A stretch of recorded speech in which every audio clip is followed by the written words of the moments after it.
दोस्तों आप लोग देख रहे हैं प्रो वाइन्स 1 मिलियन। तो फिर से एक बार स्वागत है प्रो वाइन्स 1 मिलियन में।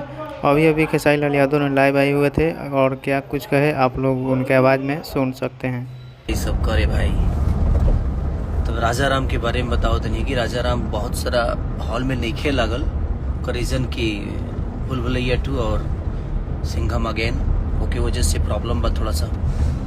तो 2-4-5 दिन में रहू सबके बीच में लाग जाई उस सिनेमा तो अगर प्यार और आशीर्वाद ऐसे ही देते रहब। और उनमें केहू गाना भी रिलीज भइल बा कल से हम सारे का हम भोजपुरी से जवना गाना के नाम बा कमरिया लॉलीपॉप।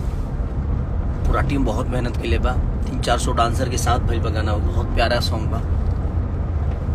और आज भी एक गाना रिलीज भइल बा बोका म्यूजिक से लटक जइबा, जना में कि आकांक्षा पुरी जी और शिल्पी राज, विनय विनायक जी, कृष्णा बेदर्दी, हम सब लोग मिलके और लकी विश्वकर्मा सब लोग मिलके बड़ा प्यारा मेहनत के लिए बा।